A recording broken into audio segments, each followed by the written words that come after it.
Bonjour tout le monde, bienvenue sur notre nouveau podcast, celui des navets spatiales. Aujourd'hui, nous allons parler de gastronomie, mais attention, pas n'importe laquelle, la gastronomie spatiale. Nous vous ferons découvrir plusieurs aspects de ce sujet très spécial, notamment son évolution, ses valeurs nutritives et les quantités nécessaires. Bonne écoute!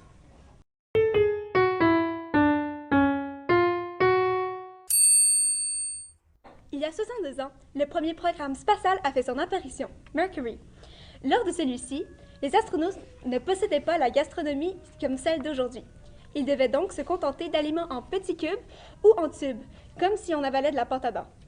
Et évidemment, des produits lyophilisés, donc des aliments complètement déshydratés. Malgré que la lyophilisation est un moyen encore utilisé aujourd'hui, les premiers aliments étaient soi-disant plutôt mauvais et très difficiles à réhydrater. Pourtant, la nourriture avait une forte teneur en protéines et en minéraux. Ensuite, lors des missions Gemini, de 1963 à 1966, il y a eu quelques changements.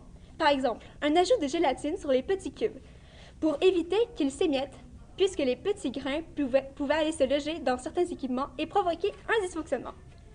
En revanche, la nourriture lyophilisée fut emballée dans des emballages spéciaux en plastique, afin que la réhydratation soit plus simple.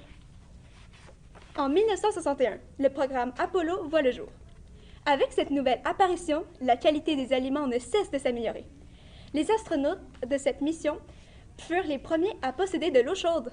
Cet avancement a permis une réhydratation plus facile des aliments et a même amélioré le goût. De plus, nos explorateurs de l'espace ont pu boire des boissons chaudes pour la première fois, comme du café ou même du thé. Finalement, ce n'est que depuis 2013 que la Station spatiale internationale, autrement dit la SSI, reçoit des fruits et légumes par un vaisseau de ravitaillement. Par contre, ce n'est qu'en 2015 que des astronautes ont mangé, pour la première fois, de la laitue romaine cultivée dans l'espace. Oui, vous avez bien entendu, cette salade a poussé dans l'espace. C'est grâce à Veggie, le système de production de légumes de la NASA, que ces astronautes ont réussi à cultiver leur propre nourriture à bord de la SSI. En 2017, le chou chinois a été cultivé, suivi des tomates cerises en 2018. Pour un voyage spatial d'une durée d'une vie, les provisions nécessaires doivent être grosses, n'est-ce pas? Comment faire pour qu'elles ne périssent pas? Eh bien, comme la nourriture est traitée de différentes façons pour lui permettre de durer le temps qu'elle soit consommée, les astronautes n'ont aucune crainte à avoir.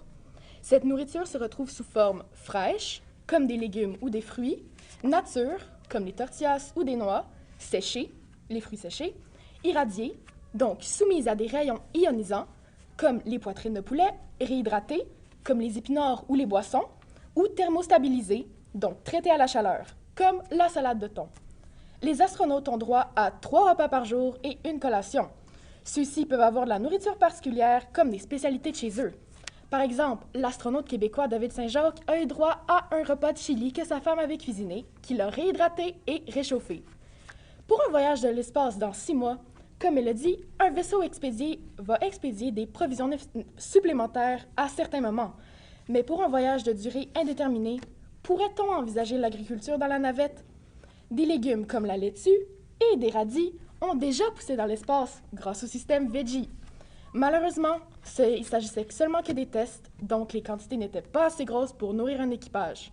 De plus, ça prendrait beaucoup de place dans la navette. En résumé, les tests effectués se sont révélés positifs. On pourrait donc éventuellement faire pousser des fruits et des légumes dans l'espace. Pour commencer, avant la mission même, l'astronaute doit avoir une bonne forme physique et manger des repas sains. Une des méthodes les plus utilisées pour la nourriture spatiale est la lyophilisation, comme Florence vous l'a mentionné plus tôt. Ceci est une méthode de conservation, donc ça abaisse le poids et la taille des repas. On pourrait s'imaginer que les repas ont besoin de plus de nutriments, de calories ou de protéines. Mais non, c'est un mythe. Ils en ont autant besoin que la nourriture sur Terre. Le seul supplément qu'ils prennent et qui est nécessaire pour eux est la vitamine D. Les papilles gustatives dans l'espace ne sont pas aussi sensibles que sur Terre, alors il y a des saveurs différentes. Les aliments plus secs, qui peuvent faire des miettes, sont à éviter parce que les petites poudres peuvent aller se loger dans l'équipement des astronautes et dans la navette. Par défaut, les plats humides et collants sont à prioriser. Les buts de la nourriture spatiale sont qu'elle soit facile à déshydrater, stable à la température de la navette et qu'elle ait bon goût, car non, le goût n'est pas à négliger, même dans l'espace. La nourriture allant dans l'espace est testée d'abord. c'est bien important d'offrir des plats équilibrés et diversifiés aux astronautes. Les critères de la nourriture spatiale sont qu'elle soit compacte, légère, nutritive, savoureuse, collante et humide, et traitée et pasteurisée. Les personnes s'occupant de cette nourriture doivent s'assurer qu'il y ait entre 1900 et 3200 calories par jour en tout dans les repas. Tout dépendant de leur sexe, de leur poids et des conditions particulières de la En personne. conclusion, dans les dernières années, la nourriture spatiale n'a fait qu'évoluer et évoluera encore. Les façons d'amener de la nourriture dans l'espace et les quantités nécessaires se sont beaucoup améliorées. Nos connaissances en la matière ne cessent d'augmenter. De plus, beaucoup de spécialistes travaillent fort afin de créer de nouveaux aliments pour pouvoir être amenés dans les futures explorations. Et vous, voudriez-vous faire un voyage avec de la nourriture déshydratée? Oui!